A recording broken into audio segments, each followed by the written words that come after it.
Oke, setelah selesai rekaman, aku dapat info dari kakak iparku yang tinggal di Indonesia. Ternyata itu dari salah satu perusahaan bernama PT D titik titik titik titik gitu ya.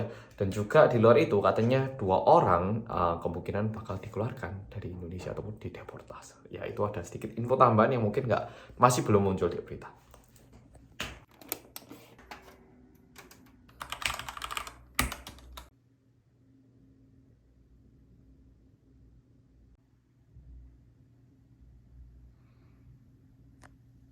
Halo guys, welcome back to Korea Remix bersama orang Korea yang medok. Oke, polo-polo jadi pagi ini pagi nyantai tanggal 22 Maret tahun 2022. Jadi sama di hari polo-polo nonton video ini. Aku lagi enak-enak lihat Instagram, tiba-tiba ada satu polo mengirimkan berita dan aku lihat judulnya tuh udah nggak nyaman, yaitu TKA dari Korea yang katanya mukul pekerja lokal di Balikpapan alias orang Indonesia gitu. Nah, setelah tak buka beritanya seperti yang udah tak tunjukkan di awal video, di sini ada 3 tokoh yang muncul, YN, P, dan Pak Sugeng. Mas Sugeng di sini adalah saksinya, YN ini adalah korban, dan P ini adalah orang Korea yang katanya mukul YN. Dan kalau dilihat di sini yo, pada tanggal 18 Maret 2022, jadi sekitar 4 hari yang lalu, si B memukul wajah YN menggunakan handy talkie dan juga beberapa bagian tubuh YN hingga memar. Dan YN ini adalah pekerja di bagian dokumen kontrol di salah satu kontraktornya RDMP. Nah, RDMP itu apa? Kalau misalnya pol-pol baca di beritanya juga ada Refinery Development Master Plan, yaitu RDMP Project Pertamina. Jadi kesimpulannya ini adalah satu proyek besar di bawah Pertamina dan dikerjakan oleh perusahaan Korea. Oke, setelah selesai rekaman, aku dapat info dari kakak iparku yang tinggal di Indonesia. Ternyata itu dari salah satu perusahaan bernama PT D titik titik titik titik gitu ya. Merupakan salah satu pekerja dari kontraktor atau gimana, nggak tertulis jelas di situ. Tapi di sini dinyatakan bahwa dia itu memukul seperti yang udah tak sampaikan dengan handy talkie, habis itu juga melempari batu dan juga diteriaki. Udah gitu, P itu ngejar dan bahkan mencekik plus memukul kepala YN dengan handy talkie.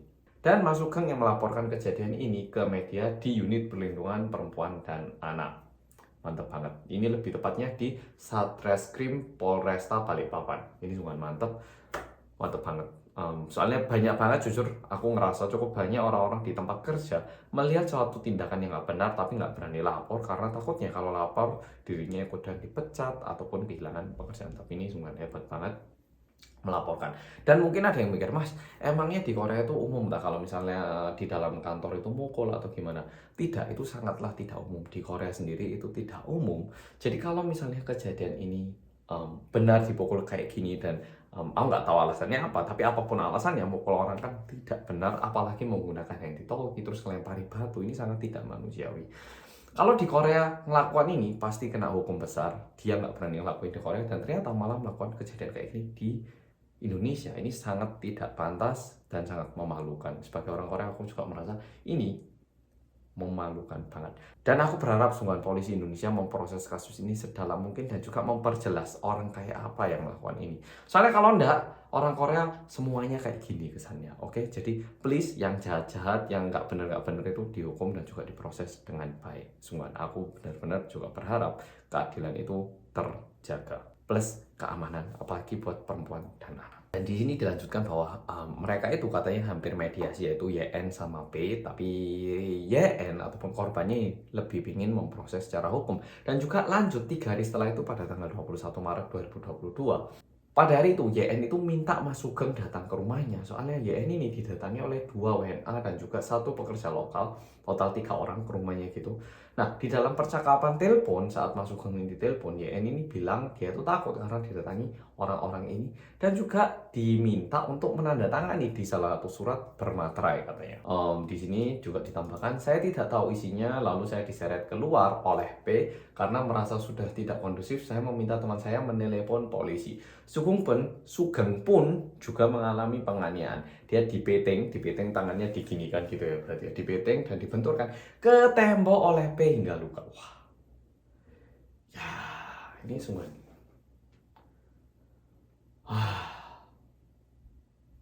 Dia pun mengalami luka di tangan kiri. Saya juga membuat laporan ke polisi atas kejadian ini.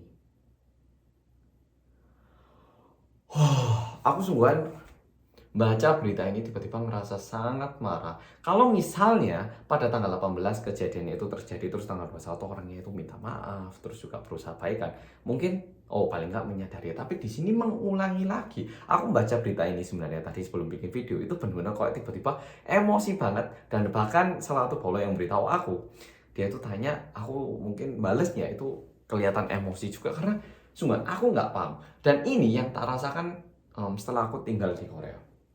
Cek pinjam papan. Aku perlu minjam satu video yang pernah aku tonton di YouTube. Di situ dia membicarakan tipe orang kayak apa yang dipilih untuk bekerja di tentara yang ngetop gitu. Nah, di situ dia jelaskan orang kayak apa yang dipilih kayak ke Kopassus ataupun tim-tim militer yang sangat spesial. Ini performance, ini trust. Performance yaitu performance ya, bagaimana orang itu bekerja. Kalau misalnya di kantor siapa yang pekerjaannya itu selalu paling bagus hasilnya. Kalau dibilang hasil di kantor pastinya berhubungan dengan uang ataupun outputnya, atau siapa yang berhasil menghasilkan uang paling banyak, siapa yang bisa sales paling banyak, siapa yang campaign marketingnya paling bagus, kayak gitu. Itu trust, siapa yang bisa dipercaya. Nah, kayaknya aku juga merasa ya, ini di saat aku kecil, mamaku juga mesti bilang, pokoknya yang penting orang itu harus pinter, harus cerdas, alias di sini, oke? Nggak masalah orangnya bisa dipercaya atau tidak, itu masalah belakang. Itu nggak terlalu diomongkan, mesti kayak kamu itu harus pintar biar nanti itu bisa masuk kantor. Di kantor pun kalau misalnya kerja kamu beres, bos kamu nggak berani kok bilang apa-apa ke kamu. Kayak ada sedikit pembicaraan kayak gitu di Korea, sehingga orang-orang di Korea itu aku yakin, apalagi orang-orang di masaku itu berlomba-lomba untuk menjadi pintar, apalagi orang-orang di atasku berlomba-lomba untuk menjadi yang paling pintar, menjadi orang yang paling cerdas gitu. Tapi masalahnya adalah di trust, kepercayaan. Tapi kepercayaan yang dimaksud di sini, kalau menurutku bukan masalah kepercayaan kayak apa, lebih ke arah kayak seberapa orang ini memiliki nilai etis kayak gitu. Tapi karena di Korea selama ini lebih kayak apa, yang penting harus pinter. Dan kayak akhir-akhir ini, kayak 5 tahun, 7 tahun terakhir ini, Korea ini mulai meningkatkan pentingnya kemanusiaan ataupun nilai-nilai etis kayak gini. Sehingga kayaknya cukup banyak gitu loh orang-orang yang cerdik, tapi mungkin kepribadiannya kurang baik. Ini sungguhan kayak gitu. Sehingga jujur waktu aku di Korea pun aku pernah ketemu kayak satu mahasiswi lebih tepatnya, dia S2 gitu di salah satu kuliah ternama di Korea. Nggak mau bilang lebih jelas karena bisa jadi orang yang nonton video ini. Dia itu datang ke aku terus kayak salaman, oh ya halo, salam kenal gitu. Tiba-tiba dia bilang, oh saya ini S2 tentang budaya Indonesia. Wah mer gitu. Bukannya gimana, jelas-jelas aku ini kan dulu besar di Indonesia, tumbuh di Indonesia, ngerti Indonesia, bahasa Indonesia juga lebih lancar. Tapi di depanku itu wamernya setengah mati gitu loh, kayak kalau Indonesia itu gini, dan ngomongnya itu sama sekali nggak lancar. Bukan masalah cara pelafalannya tepat ataupun bahasa Indonesia lancar atau tidak, tapi gaya ngomongnya itu kayak saya itu yang paling ngerti tentang Indonesia di antara kita yang ada di sini gitu. Jadi kayak orang ini kok sombong banget, kenapa sih? Tapi masalahnya orang-orang kayak gitu tuh bener-bener ada di Korea. Dan mungkin buat perusahaan bisa jadi menguntungkan ya orang-orang kayak gini. Soalnya kalau misalnya dikirim pekerjaannya itu beres ataupun menghasilkan uang yang besar. Tapi apakah ini benar-benar bagusnya untuk perusahaan? Lihat kayak insiden kayak gini. Begitu ini perusahaan Korea, image tentang perusahaan Korea juga jelek, image tentang orang Korea juga jelek. Sebagus-bagusnya hasil ini, nanti yang diingat, oh hasil bangunannya bagus, bukan oh hasil bangunan dari negara mana bagus. Ya toh. Jujur aku sendiri sangat mangkal, dan mungkin Paul ngerti dari YouTube, aku ini bukan orang yang pinter, aku ini orang yang biasa banget sama kayak Paul. Hanya saja bisa bicara agak banyak bahasa. Dan aku melihat kasus kali ini nggak tahu apa yang bisa tak sampaikan, tapi jujur sungguh memalukan banget.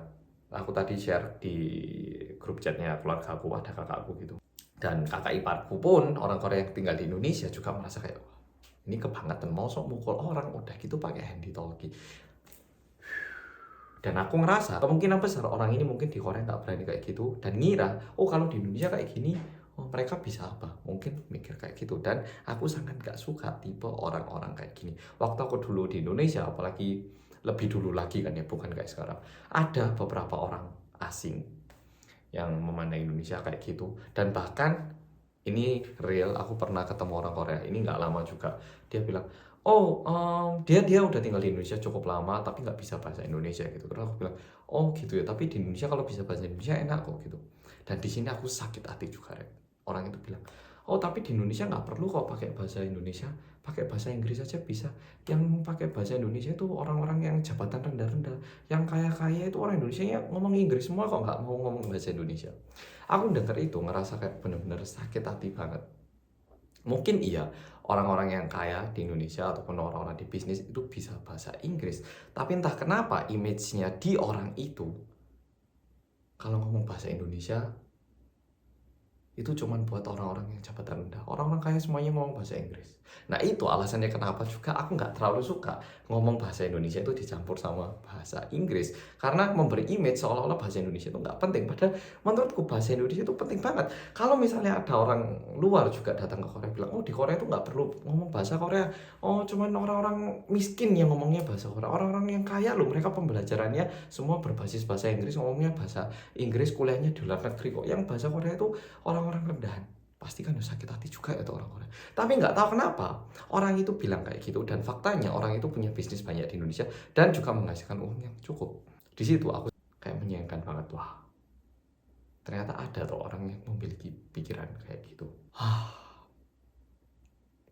Oh ini barusan ada yang kakak iparku, kakak otak aku katanya 2 orang bakal diusir kayaknya dari Indonesia. Jujur aku nggak tahu kesannya ini dapat nggak. Ini videonya benar-benar spontanitas, aku benar-benar mangkal banget, juga malu banget bikin video ini di depan polo-polo, dan juga emosi, nggak tahu banyak banget emosi yang bercampuran saat ini. Dan meskipun ini bukan tindakanku yang tak jelaskan tadi, aku juga pengen bilang minta maaf, Rek. Nggak tahu kenapa akhir-akhir ini Korea cukup rame di Indonesia, dan setiap kali bikin video kayak kesannya itu orang Korea selalu nggak baik, selalu gini. Dan di sini mungkin aku bisa bilang orang-orang itu salah satu bagian dari orang Korea, tapi mereka itu juga merupakan orang-orang yang mewakilkan Korea tuh. Jadi aku nggak bisa bilang apa-apa kalau misalnya kedepannya orang Indonesia cukup banyak yang punya image jelek tentang Korea karena kejadian-kejadian kayak gini. Aku sungguhan saking malunya aku sendiri sambil ngomong ini, nggak enak aku melihat kamera, kayak nggak berani ataupun malu menatap mata polo-polo kesannya. Ya, jadi video kali ini kayak gitu. Aku nggak tahu gimana harus aku nutup video kali ini, tapi semoga lain kali aku bisa membawakan video dengan berita baik antara Korea dan Indonesia. Oke, Polo, makasih sudah nonton video kali ini, dan sampai jumpa di video